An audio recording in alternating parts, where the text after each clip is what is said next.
To ask the Scottish Government what steps it's taking to support ferry services in Scotland. Minister Graham Day. Obviously, the current ferries plan delivered transformational changes with new routes for Gourock to Kilcreggan, Camelton, Lochboysdale, Malwick, a dedicated Barra vessel, and increased sailings to Mull and Arran.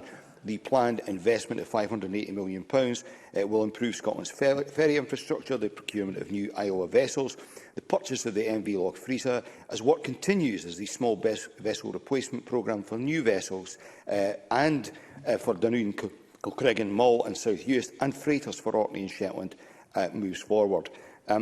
We also continue, I should say, to explore possible options for second-hand tonnage, both for passenger and freighter purposes. And we, recognising the pressure on local authorities since 2017, we provided an additional £50 million of funding to help them deliver the ferry services that they are responsible for. Rhoda Grant. Communities that rely on the Scottish Government for lifeline ferry services have been failed. The Minister must involve operators, unions and communities in strategic planning to make sure that services meet their needs. Currently, there is no strategic plan, only service cuts and eye-watering delays in building our new ferry services, which is ongoing. Capacity has been cut due to lack of funding, and no alternative services are proposed from Harris for 6 months when the Uig Harbour is upgraded. I could go on. Daily, the list gets longer. Can I ask how on earth the Minister proposed to deliver lifeline ferry services in the face of now additional budget cuts? Minister. Presiding Officer, I've acknowledged here in the past that we must improve the delivery of ferry services to our island communities. I've never shut from that. In terms of strategic planning, there are a multitude of options moving forward about how we do that. And one for example, is one that I've instigated, which is for an enhanced role for the Communities Board, to hear the voice of communities heard through that. We also engage with local authorities. But of course, we can and we must do better. But let me pick up on the point, which is a reasonable one, about the services to Harris later this year because of the closure of Uig Harbour. And interestingly on that point, Uig Harbour is closing for an upgrade being funded by the Scottish Government, a very substantial upgrade for a harbour that we don't actually own. I think that demonstrates our commitment. Well, I see Rhoda Grant shaking her head, but £60 million is a considerable sum of money to be invested in a port which has not been maintained to the standard that we would require. But to be more constructive on this point, I absolutely recognise the concern of the community, and my officials are working with CalMac to see how we can mitigate the impact of this necessary work on this community. And there are a number of supplementary requests on this question. I will be able to take some of them, but sadly not all, given time constraints. Supplementary, Kenneth Gibson. Presiding Officer, Minister, CalMac has admitted that some of its skippers are neither experienced nor competent enough to sail to Ardrossan or Gourock, its port of refuge, in moderate, not to mention bad weather, leading to sailings being cancelled needlessly. What discussions has the Minister had with CalMac regarding the training of its skippers to minimise this problem going forward? Minister. Presiding Officer, I should stress at the outset, and I'm sure Kenny Gibson agrees with this, that the decisions around the safety of passage and berthing at various ports must lie rightly with the masters of the vessels concerned, and it would be wrong for anyone to challenge these individual decisions, which are always taken on the basis of safety of passengers, crew and the vessel itself. But I've had officials in dialogue with CalMac on this matter over the last 48 hours, because it is concerning what has been suggested. And what has emerged, Presiding Officer, is that all of the crews are fully trained, and in normal circumstances, experienced masters are familiar with specific routes and they'll be deployed in these locations. However, given the very acute circumstances that are in place at the moment, as a result of the COVID-related absences, we've had crews on vessels that are less familiar with particular routes in order to ensure that there is the operation of the service. On the particular issue of familiarity and training with use of alternate ports, this of course is something that would be ideally done, and CalMac would look to work towards this. But of course, in doing that, you need to take vessels out of the service in order to do it. Equally, I understand the impact this issue is having and the concerns of ferry users, and I will undertake personally to discuss this with senior management at CalMac tomorrow. And supplementary, Liam MacArthur. Thank you. The Minister will be aware in terms of local government funding, the per head of population settlement received by Western Isles Council is significantly higher than that received by Orkney Islands Council. Yet ferry replacement costs on West Coast routes are covered by the Scottish Government, while OIC is left to pick up the significant tab for replacing the ageing vessels on the internal services. Does the Minister believe that's fair? And if not, what's he going to do about it? Minister. President Officer, this is a conversation that Mr MacArthur and I have had on numerous occasions, and I note he didn't acknowledge the substantial amount of funding that has already been provided to Orkney Islands Council, both in terms of the service delivery, and I think there was capital funding provided for the replacement of a vessel previously, if memory serves. These vessels are the responsibility of the local authority, but I am aware that there is dialogue between the Cabinet Secretary of Finance and Orkney Islands Council and others on the very subject of what ferry replacement funding would look like going forward. And supplementary, Jenny Minto, who is joining us remotely. Thank you, Presiding Officer. A combination of adverse weather and a rise in COVID cases amongst crew and shore staff have had a severe impact on service provision in recent weeks and days. What difference will the changes to the isolation rules make, and what more can be done to encourage compliance by passengers with relevant protective measures? Minister.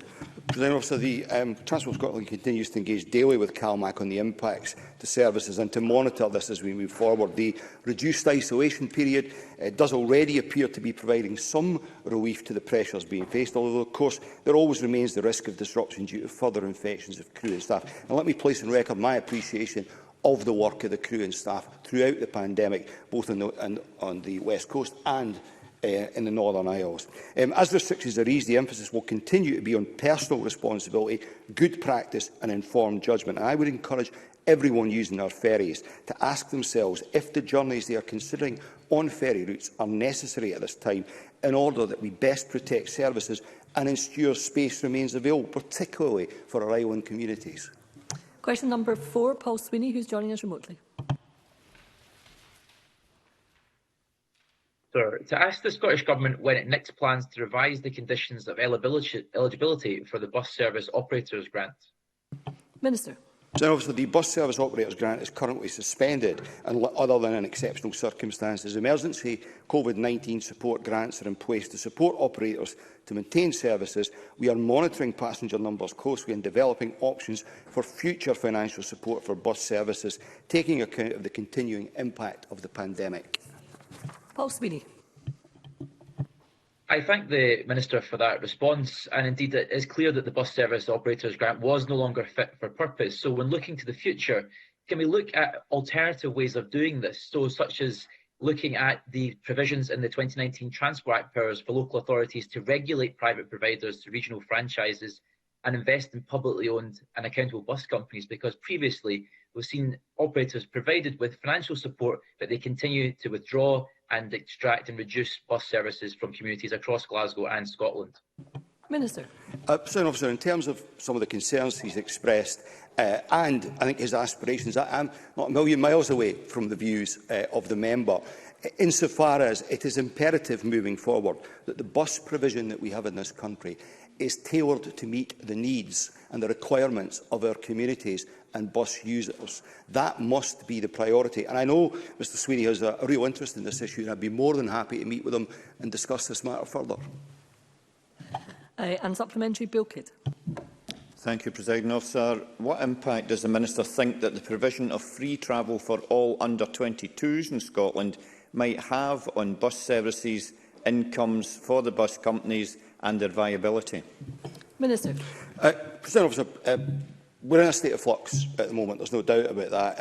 In the context of the under-22 provision, we've set reimbursement terms carefully in line with the statutory objective of the free bus schemes, that bus operators should be financially no better or no worse off as a result of their participation. In the short term, I would not therefore expect the scheme to have any negative effect on services. But over time, by creating more demand for bus services and by supporting young people to adopt sustainable travel habits early in their lives, I would expect it to lead to increased bus usage, improving services and their viability. But given the impacts, the immediate impacts of the pandemic, it's going to take some time for all of that to work its way through. Question number 5, Paul McLennan. Thank you, Deputy Presiding Officer. To ask the Scottish Government what the priorities will be for the new Chief Scientific Advisor for Environment, Natural Resources and Agriculture. Minister Marie McCallan, who is joining us remotely. Thanks, Presiding Officer, and I thank Paul McLennan for the question. The new Chief Scientific Advisor for Environment, Natural Resources and Agriculture, Professor Matthew Williams, will lead the integration and effective use of evidence in policy across a really wide range of subjects, including the environment, agriculture, climate change, biodiversity, food security, land use and indeed animal health. And the overarching priorities for the role include delivering a strategic approach to science across the portfolio, providing assurance that scientific evidence and advice is robust, and ensuring that ministers receive the most up-to-date advice on key scientific issues. Paul McLennan. I thank the Minister for that answer. Professor Matthew Williams has 25 years of experience of monitoring and modelling terrestrial ecosystems and the responses to global change. Does she therefore share my view that Professor Williams is exactly the right person to ensure we continue to put the use of evidence to inform policy development and delivery at the heart of our journey towards net zero? Minister. Thank you, Presiding Officer, and I absolutely do. Sound scientific advice is utterly crucial to help us tackle Scotland's environment and climate challenges. And as the member has set out, Professor Williams' expertise will be invaluable in helping us to address the challenges and indeed the opportunities that we face in the coming years in order to meet Scotland's world-leading net zero ambitions. Thank you. Question number 6, Willie Coffey, who's joining us remotely. Thank you. To ask the Scottish Government how it is tackling fuel poverty in Kilmarnock and Irvine Valley. Cabinet Secretary Michael Matheson. We target all 4 drivers of fuel poverty, but decisions about low-income benefits and regulation of the energy markets are reserved to the UK Government. Since 2013, we have allocated some £12.4 million through our area-based schemes to improve energy efficiency in East Ayrshire. These projects have benefited more than 2,974 fuel-poor households. Families in Kilmarnock and Irvine Valley have also benefited from improvements delivered through our National Warmer Homes Scotland service. In addition, we continue to provide free and impartial advice to every household in Scotland through our Home Energy Scotland service. Willie Coffey.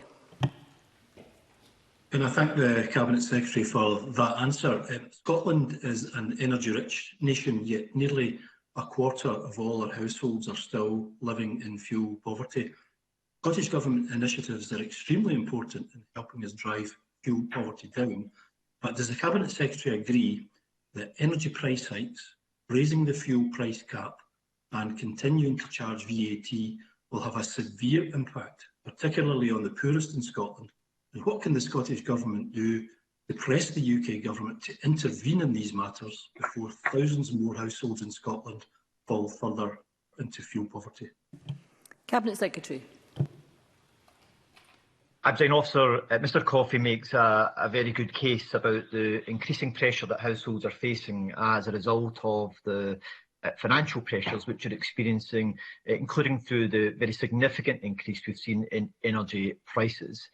Regulation in the pricing of the energy markets is reserved to the UK Government, and it is absolutely critical that the UK Government now take this matter seriously and take action in order to try and minimise the financial impact that significant energy prices could experience once the cap is reviewed in the next few weeks. The consequence of this, if the UK Government do not take action, is that potentially hundreds of thousands, if not millions of households across the UK as a whole will be forced into fuel poverty. And that's why there are a range of measures which the UK Government should look at taking, not just including the issue of VAT, but also the various levies which are applied to energy tariffs at the present moment, which can have a disproportionate impact on households that are reliant upon in electrical heating.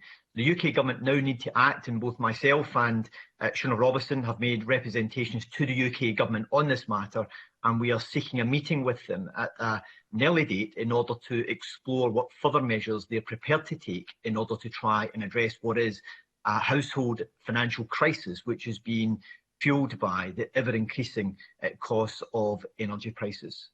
And supplementary from Brian Whittle, who is joining us remotely. Thank you, Deputy Presiding Officer. Tackling fuel poverty must include ensuring that homes are energy efficient. With that in mind, can I ask the Cabinet Secretary when the Scottish Government will set embodied carbon targets at early design stages for new builds and redevelopment projects, and that these energy efficient measures are affordable for developers and accessible for all homes? Cabinet Secretary.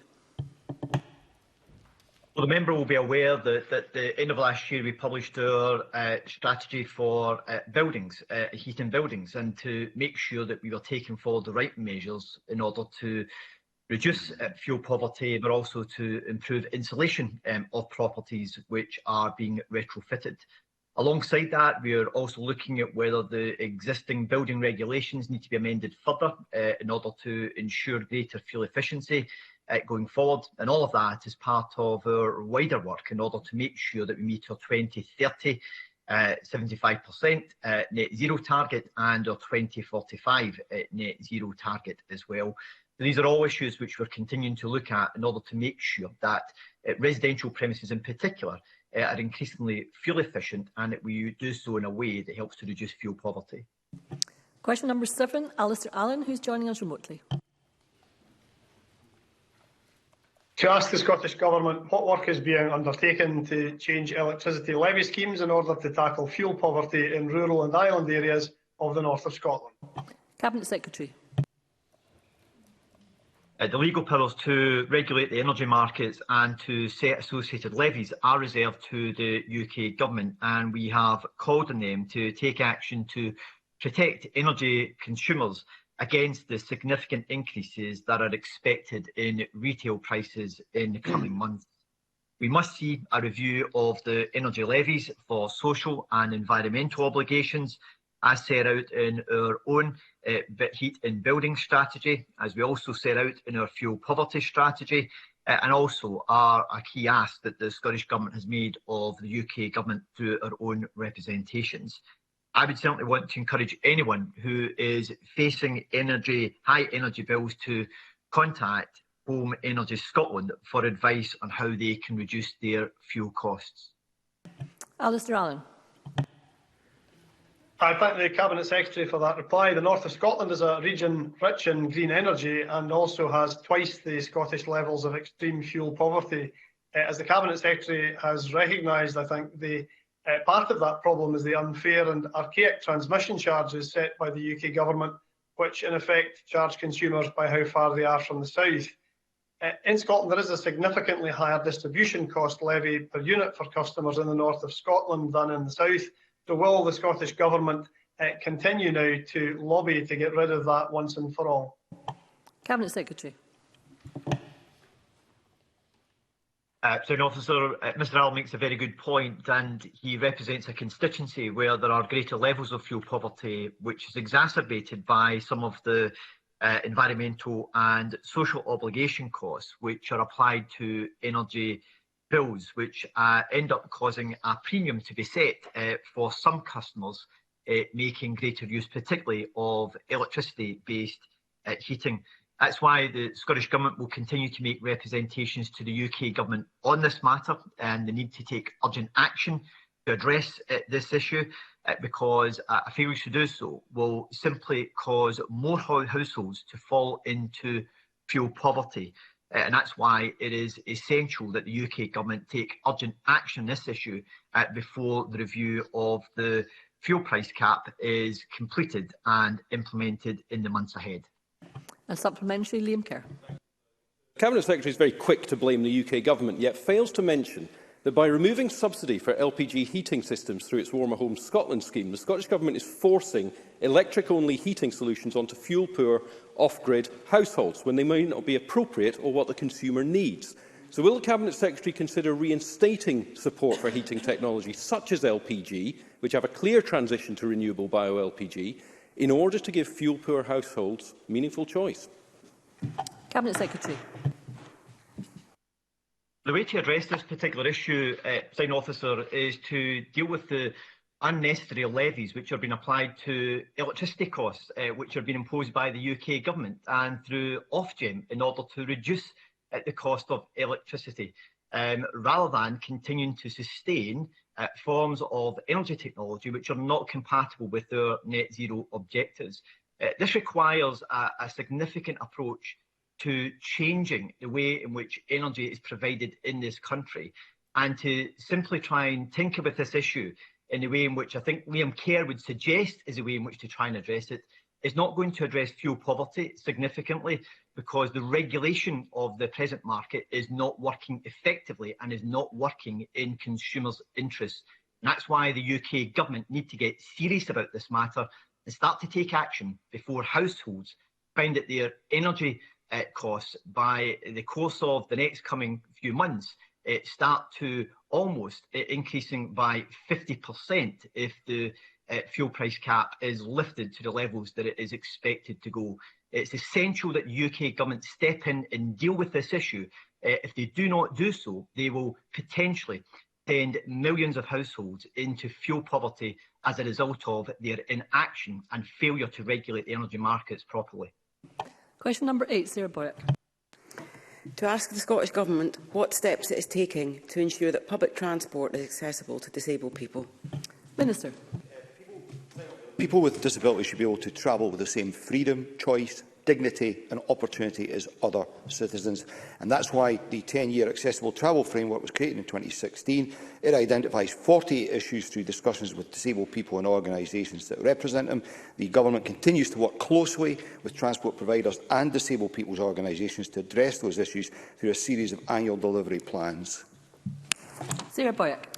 Can I thank the Minister for that answer? The pandemic has exacerbated those challenges, particularly for people with sight loss in accessing public transport, for example, with short notice timetable changes and service cancellation. So what work is the Scottish Government doing to ensure that information is available to passengers, given that lots of transport apps appear to be developed separately, and as we come out of the pandemic, what support will be available to enable people with sight loss to access public transport services, such as access to support on trains and at stations? Minister. Presiding Officer, a lot to unpack there. Passenger assistance and provision of information were 2 of the 48 issues identified within the 2016 framework, and I acknowledge that there is still work to be done there. If on public transport, despite our best efforts, we're coming up short in the way Sarah Boyack highlights, and I particularly note the point about during the pandemic, which is concerning, that would be a matter of concern to me. So I'd be happy to meet the member to hear first-hand from her more about the concerns, both in the immediate term and the longer term, and see how we might better address these going forward.